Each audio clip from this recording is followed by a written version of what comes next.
Okay, let's check this out. And what we're going to be doing is looking at the page setup of our score to make things a little bit more readable. Okay. Now, at the moment, I haven't got any layout markings visible on this score.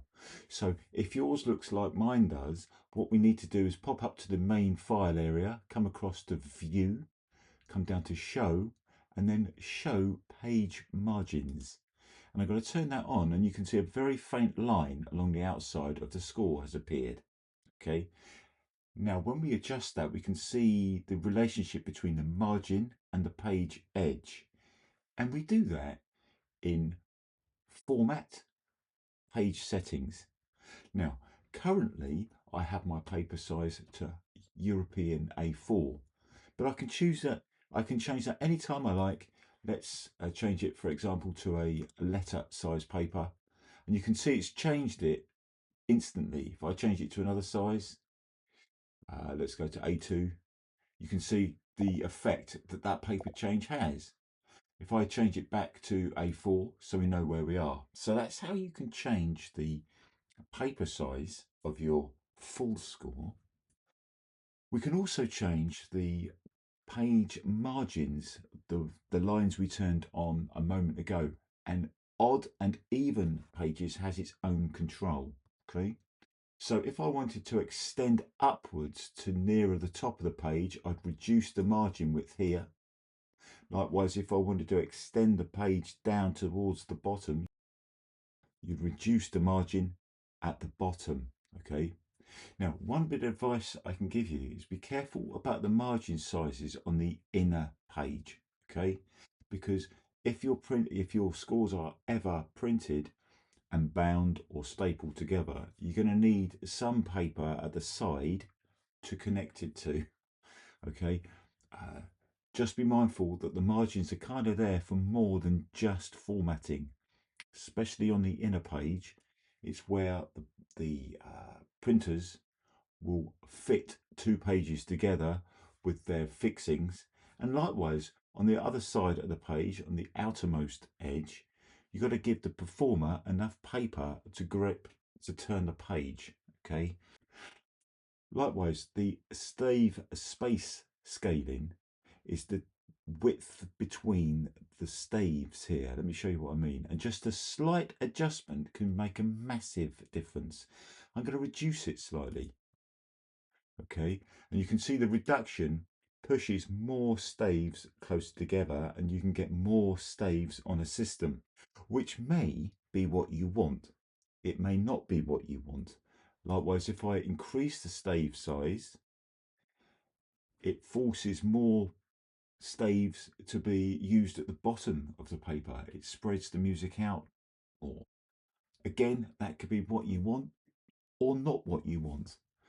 Use these controls to lay out your pages so the finished score is as readable as possible, because that really is all that matters. As long as the performer can read it and there's no ambiguity, page turns make sense, which we'll be looking at later sections of the course. The readability of the score is almost as important as the music on it. All right. So that's the controls for the page. If I just OK that. Now what we want to do, we have bar numbers here, every system.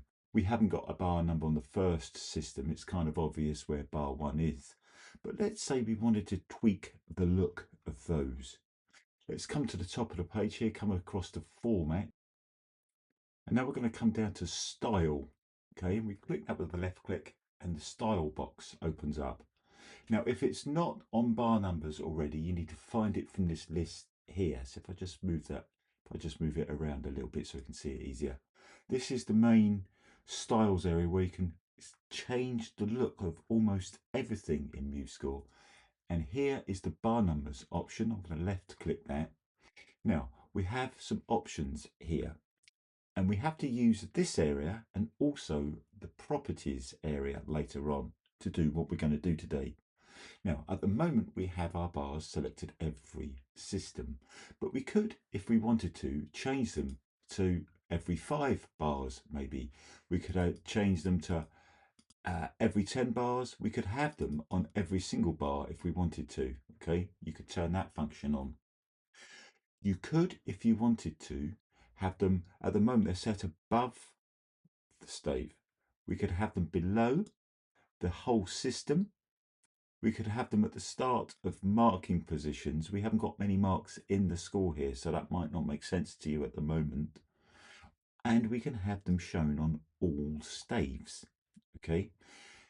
In the full score, it's not so common to have every bar marked up like this, but there is the option there should you need it. I'm going to change it back to above the system, and I'm going to change it to at the start of every system. And now what we can do is we can align it to the bar line or to the bar.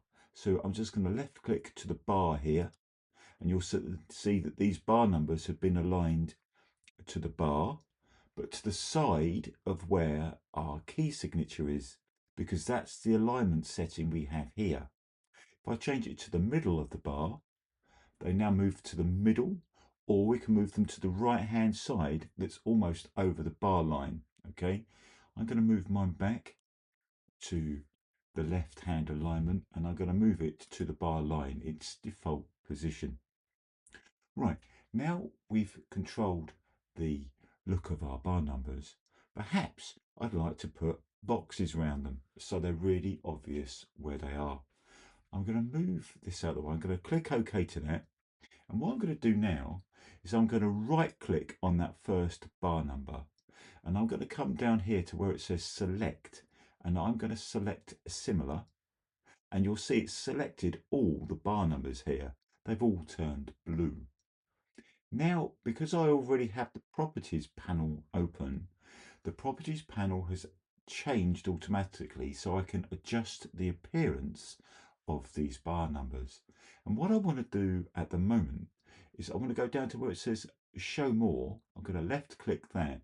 And currently we don't have a frame around our bar number, but we can put a box or a circle. So I'm going to left click on the box here.